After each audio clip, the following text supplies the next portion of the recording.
Well, we've got high pressure off the east coast. We've got an incoming front across the midwestern half of the country. So that means we've got a hot, humid, and potentially thundery July 4th weekend coming up. Thanks for clicking on to the Friday edition of Vogan's US Outlook.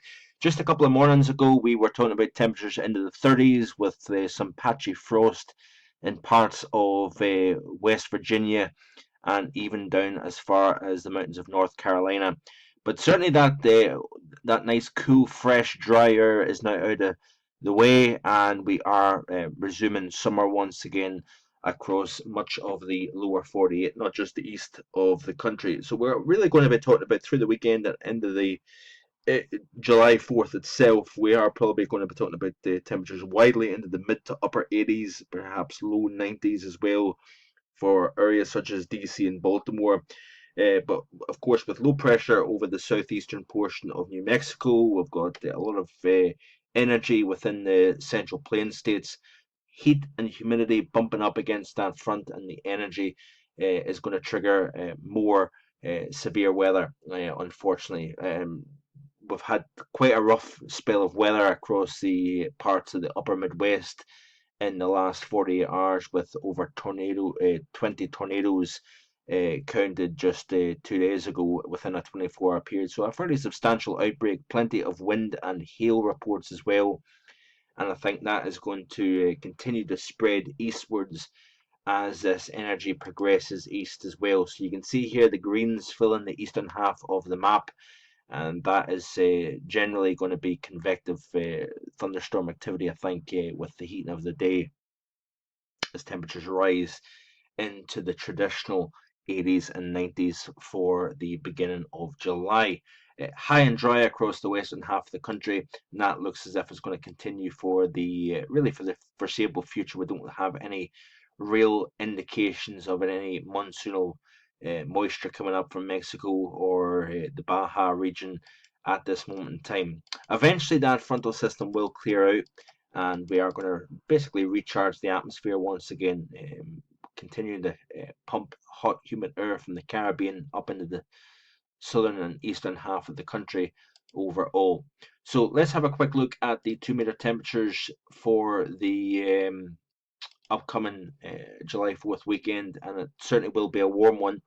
Uh, Going is those mild nights of late where you could actually turn off the AC, I'm afraid, because you can see here by the time we reach Friday afternoon, it's going to be into the 80s and low 90s, perhaps overnight minimums, probably only going to drop into the mid 70s, perhaps upper 70s to near 80 in downtown areas of the I-95 corridor. You can also see the heat is building across the northern Rockies, the northern plain states as well. A nice, cool, refreshing air mass over the Great Lakes, indicative of a trough, and very chilly nights indeed.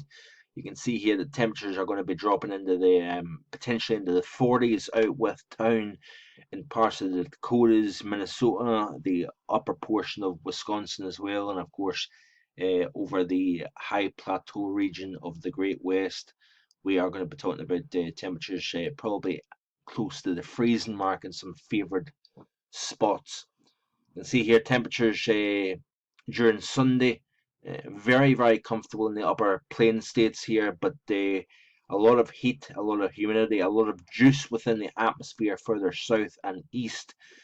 Temperatures into the 90s for Atlanta, Columbia, Charlotte, Richmond, right the way up to the Boston area. We are going to be talking about temperatures in the 90s, I'm afraid. Then it kind of freshens up once again during the overnight period, especially over the interior part of the northeast.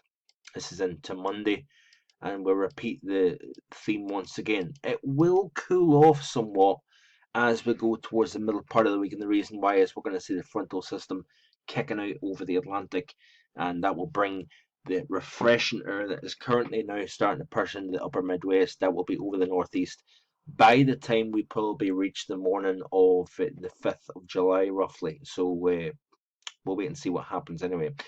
Short and sweet today. That is it for the weekend and in the next week. Hope you have a great July 4th weekend. Stay safe out there, and I'll be back again next week at some point. Bye for now.